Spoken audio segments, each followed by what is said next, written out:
It's just one UFC fight, but you know you're the center of attention. You're getting all this. What does it feel like to be here? Good, very good. Nice feeling. I don't have fights, so I can eat, drink. It's good. You made a huge splash in your UFC debut. You defeated, you know, the hometown hero, but very dominantly. And I know you're very happy afterwards. But since that fight, have you been able to go back, look at it more in detail, and see, like, even though it was short, but see it in a different way? Yeah, for sure. I did this a couple times, but that was perfect fight. So nothing to to watch, and it was good. And the division right now, there's a lot of talent, but there's also a lot of openings in the light heavyweight division. Are there any opponents in particular that you're interested in facing? Sort of a dream fight for you? Dream fight for me? It will be the next fight is always dream for me. So I focus on my next fight. Sorry, and right now I don't do nothing else. Are you a bit jealous that you can't fight here on Saturday night with 25,000 people in that arena? A little bit. Yeah. But what I can do? Nothing. I just can be jealous. Nick let us into a little bit of a secret that he's planning for April. Are you planning for April at all? I don't know. We will know everything in Friday. So do you know when you're going to be fighting next? They tell me in Friday everything, so I cannot tell you nothing more. How big would it be for you to be able to be part of the first UFC show in Poland, provided that it actually happens? If they do this in Poland, it will be a historic moment for Poland and for me, for fans in Poland. So it's great experience.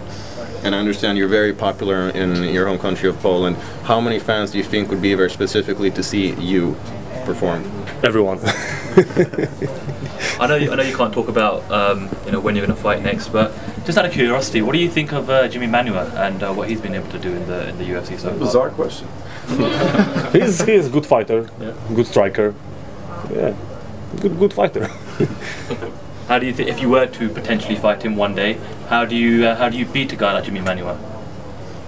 If I will fight a guy like him, for sure in stand-up, because he fights in stand-up, I fight in stand-up, so for sure someone will be knocked down. We recently spoke with Nick Hein, and he mentioned that there aren't so many opportunities in Germany to train with a very high level, and that a lot of German fighters have to go abroad to different camps to sort of develop their game. I know obviously you train at a very high level, but are there any sort of camps abroad, say for example in the United States or in other countries, that you would be interested in training at? No, a couple of years ago I traveling to USA and train with that guy, but right now I don't have to do this. I've got everything in Poznań, in Anko Zapasy. We've got a lot of guys, good guys, very good coach, so I don't have to traveling, and I have everything at home. It's perfect for me. But you know, if coach say me, okay, we go to train to Alex or to Gegard Musashi or something, then I do this. But I don't have to. You know, Europe's got quite a few big superstars now in the UFC, Gustafsson being one and obviously Conor McGregor being the other. What have you made of Conor McGregor over the last year to 18 months, both inside and outside of the octagon? Are you a fan of his? This is part of his job. This is his style. It was fun. And what do you think about his chances against Jose Aldo? I think he have a lot of chance. I like his style, so he will be my, how to say it? Maybe rooting for him. Yeah, of course. Thank you. Well, obviously, the way that he performs outside of the octagon has been very beneficial for his career.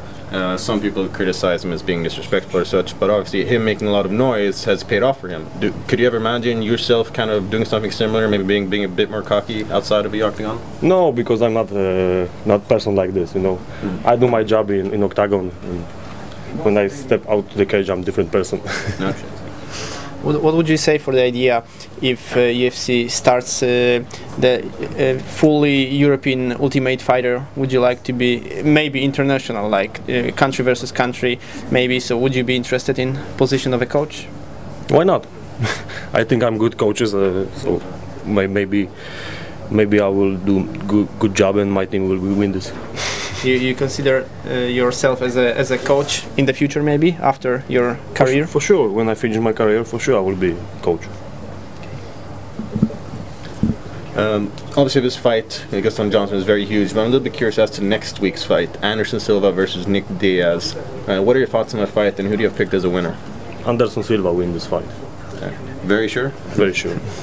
You don't think that he might have problems with his leg and that he's been away so long that it might affect his performance? I don't know. You know, I have some injuries in the past, and when I come back, I always will be better fighter. So I think he mentally is very strong, so will be better fighter too.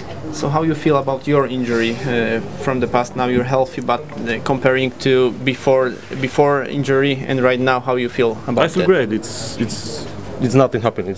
I'm healthy. They fix me and. Of course, it wasn't a bone fracture. However, they say that once the bone was broke, it's even better in the spot it was broken. It wasn't a bone. However, is it better or worse, different? I don't know. For me, it's always better. For him, I don't know. So what about this Saturday? What fights are you looking forward to seeing? One more. This Saturday, what fights are you looking forward to seeing? I would like to, of course, Gustafsson, and I'm waiting for Phil Davis and waiting for Gegard Mousasi. Can you give us any predictions of what you think, especially the main event? Gustafsson win by KO in second round.